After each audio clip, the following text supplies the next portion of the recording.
Hello guys, welcome back to the channel. इस video में हम सॉल्व करने वाले हैं कॉम्पिटेंसी फोकस्ड क्वेश्चंस के एमसीक्यूज। बहुत सारी रिक्वेस्ट आई मेरे पास जहाँ पे you all wanted more explanation in understanding the MCQs in a better manner. So in this video we will cover the MCQs from the competency focused practice questions. अगर channel पे नए हो then do check out the previous videos. Playlist बनी हुई है पूरी for your complete preparation. ISC specimen paper, board exam papers, ISC CBSE सभी यहाँ पे सॉल्व्ड है। So important questions are also there for your complete preparation for the upcoming ISC and CBSE examinations. Do check it out. अपने दोस्तों के संग भी share कर दो ताकि वो भी फुल प्रिपेयर कर पाए और उनके डाउट्स और क्वेरीज तुम्हें और भी अच्छे से प्रिपेयर करने में हेल्प करें। विदाउट फर्दर अडू शुरू करते हैं MCQ questions, competency focus practice questions. तो let's have a look. First one हमारे पास क्या है। So first question, this is on partnership. यहाँ पे Raju, Farhan and Rancho are partners and they are sharing profits and losses equally. Rancho's capital account यहाँ पे दिया हुआ है जहाँ पे उसका ओपनिंग बैलेंस दिया हुआ है 28,000। बाय रैंचोज करंट अकाउंट है 2,000। देन टू फर्नीचर है 14,000 एंड टू बैंक है 16,000। टू फर्नीचर यहाँ पे डेबिट हुआ है मतलब वो फर्नीचर लेकर जा रहा है। टू बैंक है मतलब को 16,000 मिले हैं। अब ऑप्शन देख लेते हैं क्या क्या ऑप्शन है and then we have to identify इसमें से करेक्ट ऑप्शन कौन सा है। Number A, Rancho increase his capital. Increase तो है नहीं बिल्कुल भी, ये तो होगा नहीं।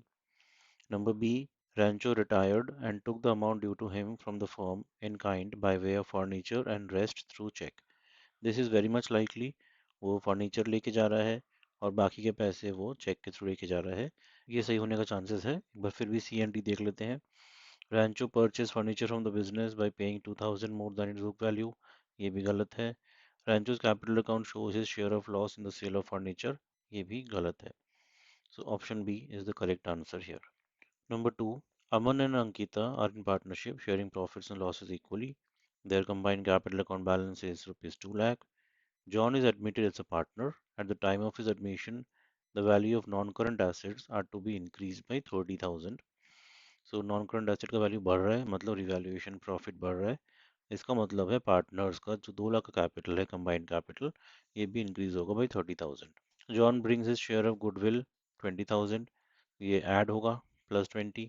सो 2 lakh +30, 2,30,000 +20, 2,50,000 which is distributed to the sacrificing partners and it is withdrawn by them. वो लोग 20,000 विदड्रॉ भी कर लिए तो -20,000 हो जाएगा। So this gives us 2,30,000। After John's admission, total of all the partners' capital accounts, including John's capital, is 2,70,000। So पहले adjustment के साथ 2,30,000 हो रहा है और जॉन का कैपिटल अगर मिला लोगे तो 2,70,000 हो रहा है। इसका मतलब जॉन का कैपिटल हुआ 40,000। वही ढूंढने बोला है what is John's capital contribution. So 2,70,000 minus 2,30,000, so 40,000 is the answer. Option B. Question 3. Sky Limited took a loan of rupees 4 lakh from Next Bank for which the company placed 10% debentures of 4,50,000 as collateral security. Collateral security है, so these are not actual issued debentures. ये अभी तक market में issue नहीं हुए हैं. It also purchased a machine worth rupees 2,70,000 and made a payment to the vendors by issuing 3,000 8% debentures of rupees 100 each. What will be the total amount of long-term borrowings in the company's balance sheet? Total long term borrowings ढूंढने कहा गया है। सबसे पहली चीज़ जो आएगी वो है लोन। 4 लाख का लोन जो कंपनी ने लिया है, ये लॉन्ग टर्म बोरोइंग हो गया। और यहाँ पर इस मशीन के लिए जो 3,000 डिवेंचर्स इशू किए 100 रुपये करके, so 3,000 into 100 which is 3 lakhs, total हो गया 4 lakh plus 3 lakh 7 lakh. So option B is your answer here. Straight forward रखना है चीज़ों को ताकि फटाफट सम कर पाओ। Number 4, Shapoorji Pallonji group and Wilson Renewable Energy Limited is considering an equity share sale to raise up to 1,500 crore to repay its debts maturing this financial year। So 1,500 crore का date वो लोग रिपे करने वाले हैं जो इसी फाइनेंशियल ईयर में mature होने वाला है। This is called current maturities of long term date. Long term date जो 12 महीने के अंदर रिपे होने वाला होता है उसे कहा जाता है current maturities of long term debt. Current maturities of long term debt ये हमारा शॉर्ट टर्म बोरोइंग्स में दिखाते हैं हम। So this is option B. Number 5, in accounting what does the term cell referencing refer to in an electronic spreadsheet. ये section C का sum है। Section C जो लोग अटेम्प्ट करने वाले हो इंस्टेड ऑफ सेक्शन बी, ये उनके लिए है ये क्वेश्चन। जो लोग मैनेजमेंट अकाउंटिंग से सेक्शन बी करोगे जहाँ पे कैश फ्लो है, रेशियो है, उनके लिए सेक्शन सी अटेम्प्ट नहीं करना है। This is a sum on excel. Cell referencing का मतलब क्या है? तो सिंपल सी बात है, ये दिखाता है कि सेल का लोकेशन कहाँ है। सेल रेफरेंसिंग जो रो और कॉलम के नंबर से बनता है, that is cell referencing. Option D is your answer. Question 6, which of the following are correct formulas for the calculation of capital employed। बहुत ही ध्यान से समझना है इसको। यहाँ पर कौन से करेक्ट फॉर्मूले हैं यहाँ पर? Capital plus reserves plus non current liabilities less goodwill existing in the balance sheet less non-trade investment less fictitious assets। So P is the correct formula।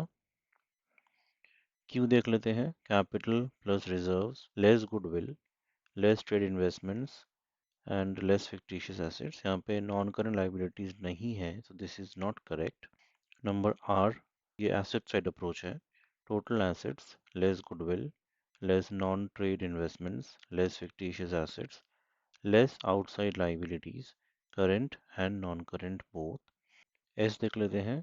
Total assets less goodwill less non trade investments less fictitious assets less outside liabilities current liability only, which is correct। Number 7, which of the following statement is incorrect in the context of dissolution of partnership firm?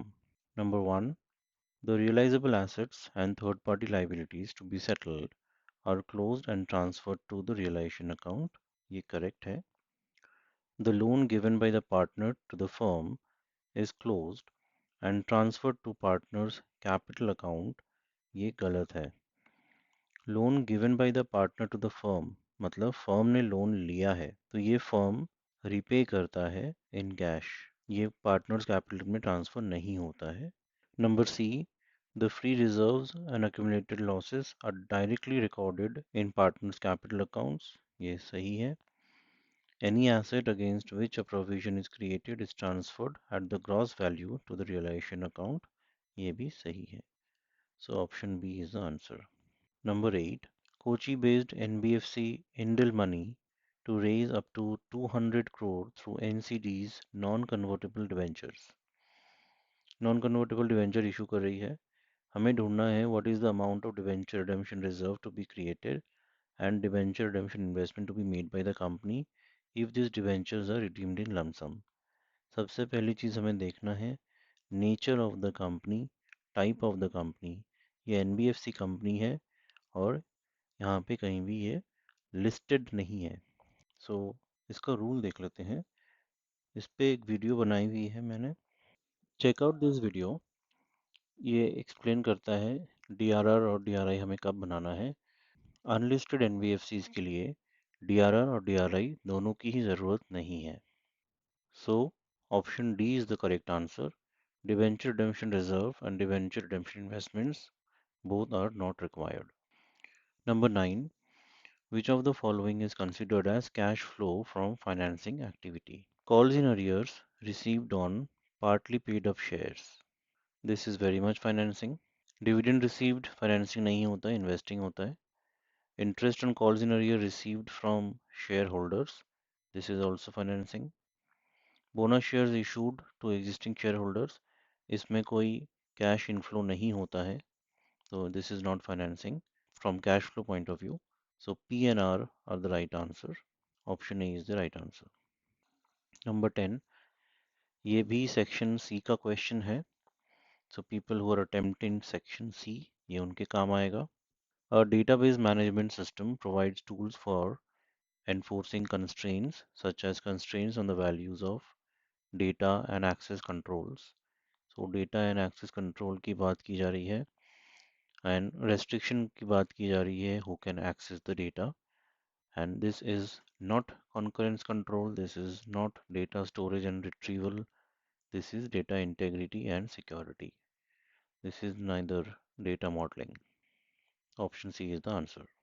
Number 11. Amit, Ronald, and Charan dissolved their partnership firm. Dissolution expenses were rupees 10,000. Out of the said expenses, rupees 4,000 were to be borne by Ronald. So इस 4,000 का हमें कोई entry नहीं करना है, ये Ronald bear करेगा and the balance was to be paid by the firm. Balance मतलब हो गए 6,000 जो फर्म पे करेगा। इसका जर्नल स्ट्रेट फॉरवर्ड होगा, realisation account debit to bank account. क्या हुआ actual scenario? Rupees 8,000 was paid by Ronald and the balance by the firm. 8,000 Ronald ने पे कर दिया, जिसमें से 4,000 तो उसको बेयर करने ही है, उन 4,000 का कोई एंट्री नहीं आएगा। सो रोनल्ड ने एक्चुअल पे किए 4,000, जिसके लिए उसको कॉम्पेंसेशन मिलेगा। He was not suppose to pay, वो फर्म को पे करना था। And the balance by the firm, balance 2,000 firm ने पे किए जो फर्म को ही पे करना था, विच इज़ फाइन। सो यहाँ पर रोनल्ड को कॉम्पेंसेशन मिलेगा, इसका मतलब रोनल्ड का कैपिटल अकाउंट क्रेडिट होगा बाई 4,000, फर्म ने पे कर दिए, सो 2,000 क्रेडिट होगा टू बैंक अकाउंट और रियलाइजेशन अकाउंट डेबिट होगा by 6,000। So option C is your answer. Number 12. Sarita Limited, an unlisted company, redeems its 10,000 9% debentures of 100 each in installments as follows. मार्च 24 को 3,000, मार्च 25 को 2,000 और मार्च 26 को 5,000 debenture redeem हो रहे हैं। Choose the correct option regarding the treatment of debenture redemption investments by Sarita Limited. समझ लेते हैं वन बाय वन कौन कौन से ऑप्शन है हमारे पास। Invest as DRI rupees 30,000 on 1st April 24। 31st March 2025 इस साल के शुरुआत में विच इज़ 1st April 24 हमें देखना है कि कितना डिवेंचर रिडीम हो रहा है। 2,000 इंटू 100, 2 लाख का डिवेंचर रिडीम हो रहा है, जिसका 15% आ रहा है 30,000। 30,000 इन्वेस्टेड होने चाहिए, जो हमारे पास ऑलरेडी प्रीवियस ईयर से कैरी फॉरवर्ड हो रहा है इन्वेस्टमेंट। सो हमें 1st April को कुछ इन्वेस्टमेंट नहीं करना है। So number A is incorrect, number B is also incorrect. हमें 1st April को कुछ भी इन्वेस्ट नहीं करना है, प्रीवियस इन्वेस्टमेंट ही हमारा कैरी फॉरवर्ड हो रहा है। Number C, encash debenture redemption investment of 45,000 on 31st March 24। 31st March 24 को हम 45,000 का इन्वेस्टमेंट नहीं बेचेंगे। टोटल हमने 45,000 इन्वेस्ट करके रखा है और हमें नेक्स्ट ईयर के लिए चाहिए 2,000 डिवेंचर्स के लिए हमें चाहिए 30,000 इन्वेस्टमेंट। 45,000 में से हम 15,000 का इन्वेस्टमेंट बेचेंगे, तब हमें 30,000 इन्वेस्टमेंट कैरी फॉरवर्ड करना है। In that case option D is your answer. 15,000 का इन्वेस्टमेंट हम इन कैश करेंगे on 31st March 2024। Number 13. Nikhil Limited forfeited 1,000 shares of Akash of the face value of rupees 10 each for non-payment of allotment and call money. Akash had applied for 1,600 shares and was allotted 1,000 shares on pro rata basis. His excess application money was adjusted with sum due on allotment. Amount payable on allotment was rupees 5, including premium of rupees 3.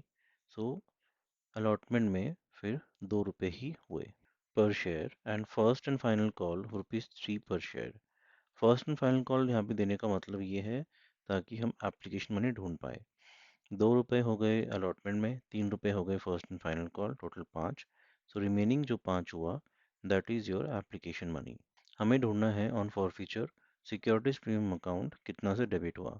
अगर तुम्हें rule अगर याद है, याद रखोगे that जो premium के पैसे कंपनी को नहीं मिले हैं वही यहाँ पे डेबिट होते हैं। 600 शेयर्स उसने एक्सेस अप्लाई किए हैं और उसका एक्सेस एप्लीकेशन मनी फिर हो गया 600 इंटू 5, 3,000 रुपीज़ उसका एक्सेस एप्लीकेशन मनी है जो उसने दिए हैं ड्यूरिंग एप्लीकेशन। अब अलॉटमेंट में देख लेते हैं, उसको 1,000 शेयर मिले हैं, 2,000 उसको यहाँ फेस वैल्यू में देना है और 3,000 उसको देना है प्रीमियम पे। जो 3,000 है, इस 3,000 में से 2,000 एडजस्ट हो जाएंगे फेस वैल्यू में और बाकी के जो 1,000 बचे हैं वो यहाँ एडजस्ट हो जाएंगे प्रीमियम पे। 3000 प्रीमियम मिलने वाले थे, बट ये 1000 यहाँ पे एडजस्ट हो गए।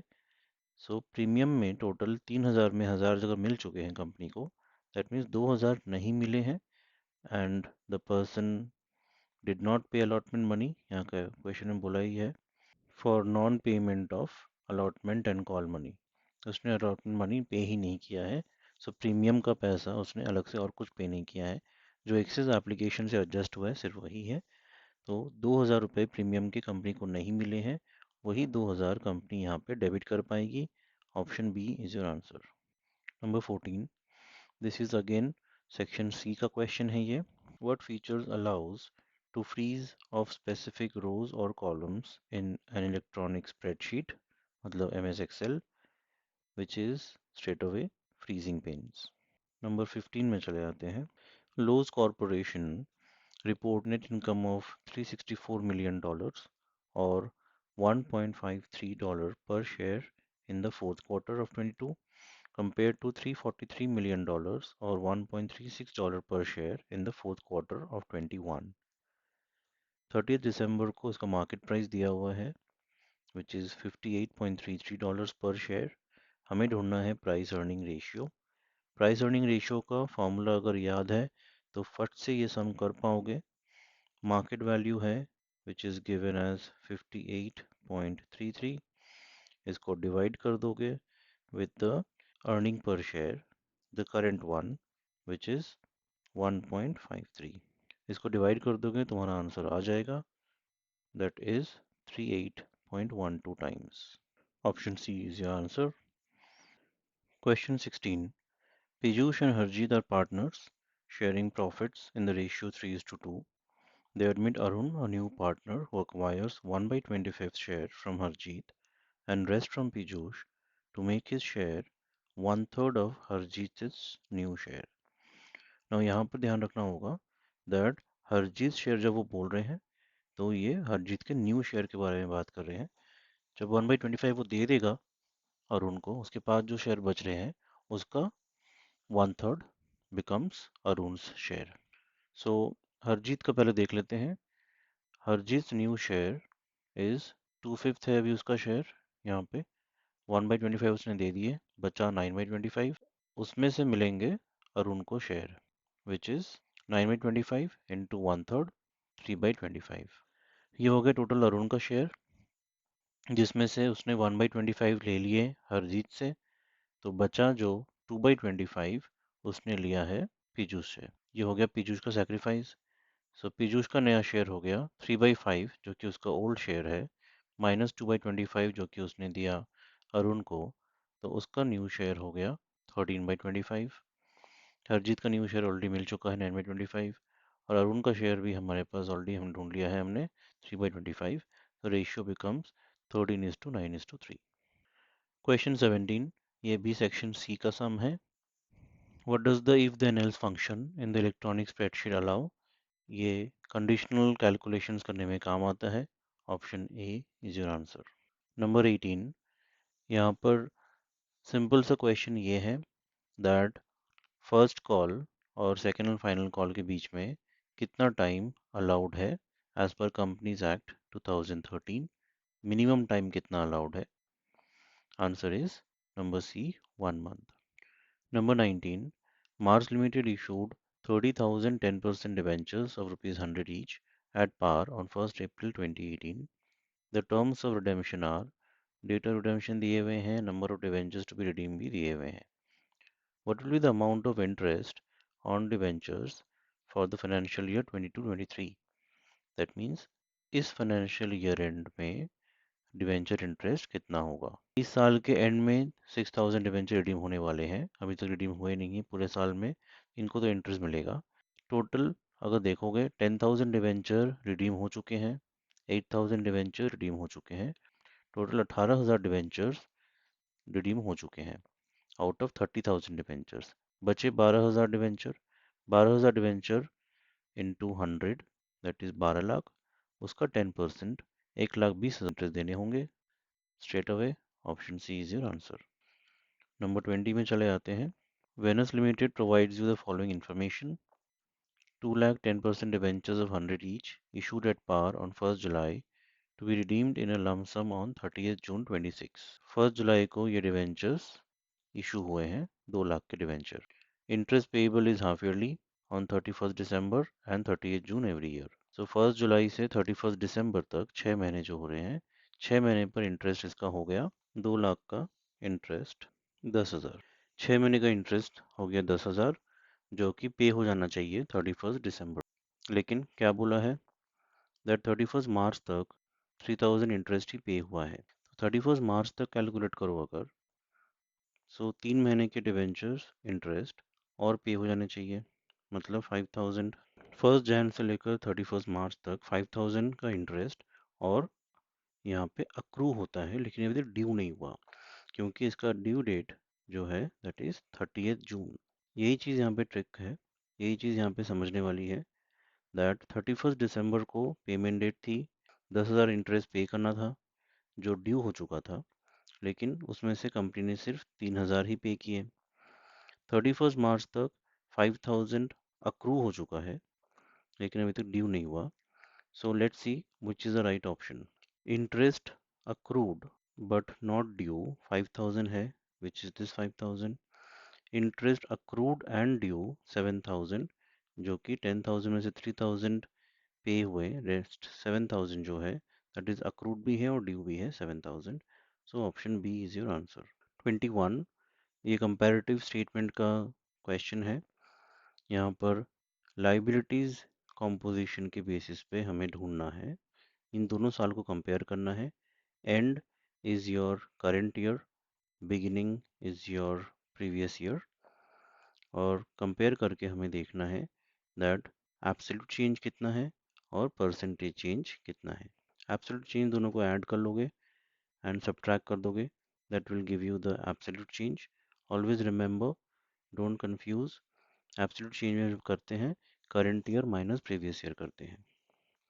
करंट ईयर को ऐड करोगे तो इट इज़ कमिंग टू 1950 और प्रीवियस ईयर को ऐड करोगे तो इट इज़ कमिंग टू 2000.